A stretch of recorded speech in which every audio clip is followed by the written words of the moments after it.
He was once seen as a rising star, hyped up as the future of basketball. With crazy skills and highlight plays, everyone thought he would only get better. But instead of growing into a superstar, things went the other way.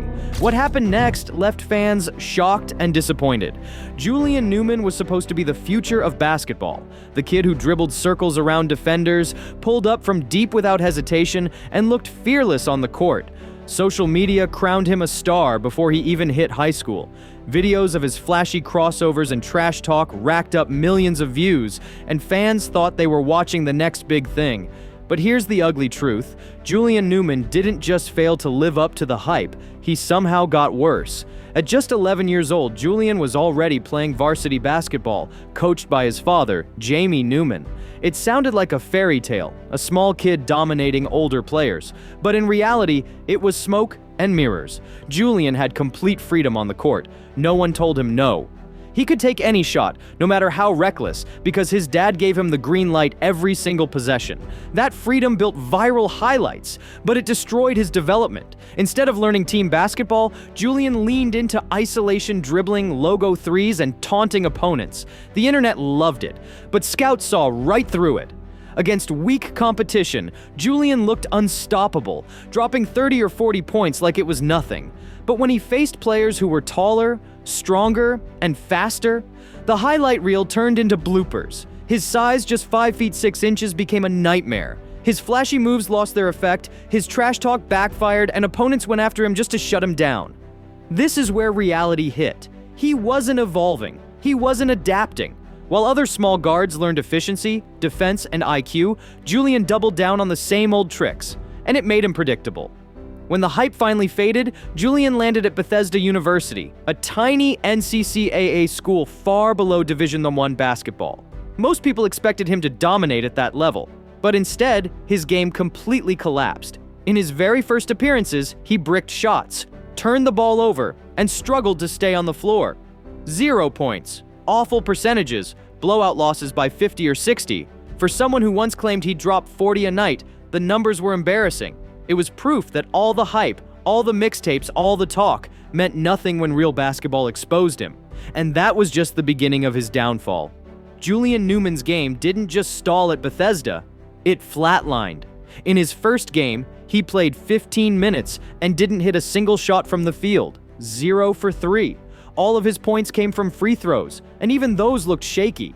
His team lost by nearly 70 points. 70! For a guy who once swore he'd torch anyone in front of him, it was humiliating. Fans who had followed him since middle school couldn't believe the box score. The so-called prodigy wasn't even average anymore. He was a liability. The second game didn't look much better. He was aggressive, sure, but it was the same story as high school. Bad shot selection, endless dribbling, no flow with the team. He finished with just 6 points on horrendous shooting, missing all 6 of his three-pointers. Another 50-point blowout followed. At this point, it was no longer hype culture carrying him. It was pure embarrassment.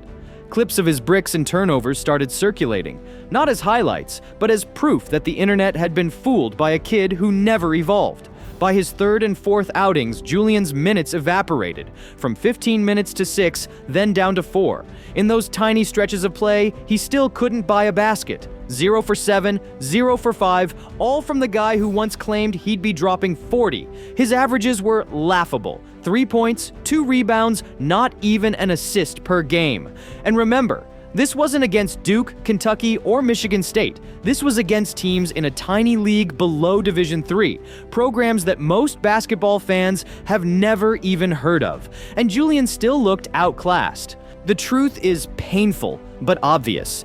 Julian Newman peaked in middle school. Instead of building fundamentals, he built an image. Instead of learning discipline, he leaned into theatrics. When he should have been adapting, he doubled down on the same playground moves that worked against 7th graders, but collapsed against real athletes. That's why the hype machine died. Scouts saw it years ago. They weren't fooled by the viral crossovers and logo threes. They saw a 5'6" guard who couldn't defend, couldn't run an offense, and couldn't adjust. They saw empty stats. not potential. What made it worse was his father, Jamie Newman. Rather than pulling his son back to reality, he pushed the circus even harder.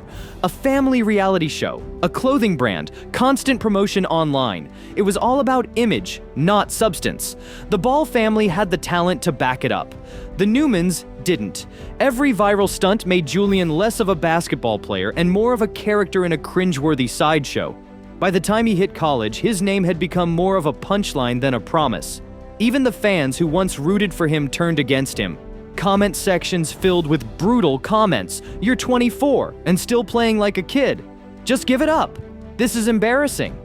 And the worst part? They weren't wrong. Watching Julian Newman at Bethesda wasn't like watching a fallen star. It was like watching someone who was never truly a star in the first place.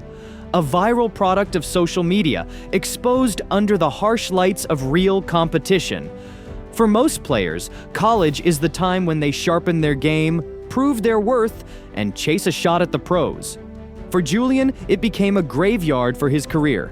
Every game was another nail in the coffin, another reminder that hype without growth means nothing. And the deeper you look, the clearer it becomes, Julian Newman didn't just fail to live up to expectations. He proved to everyone that he somehow got worse.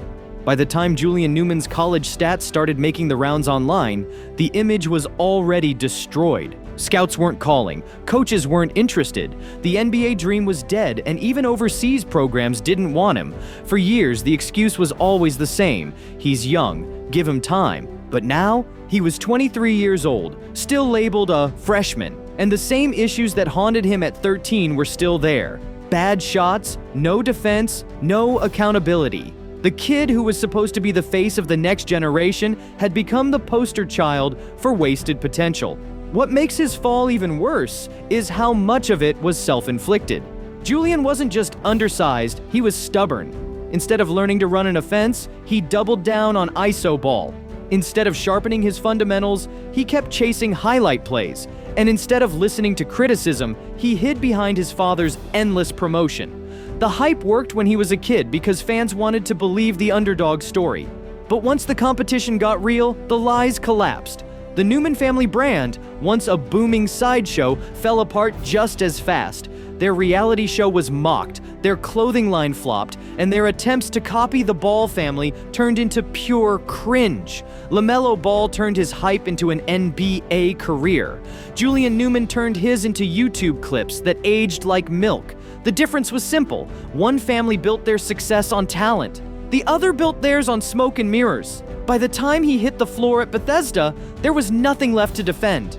His name no longer carried weight, his game no longer scared anyone, and his attitude only made it worse. Even teammates looked frustrated, watching him force bad shots and refuse to adapt. The confidence that once looked fearless now looked delusional. He wasn't inspiring anyone. He was embarrassing himself. Julian's story is more than just a failed career. It's a warning about the dark side of hype culture. Social media doesn't care if you're actually good. It cares if you're entertaining. And Julian Newman was entertaining.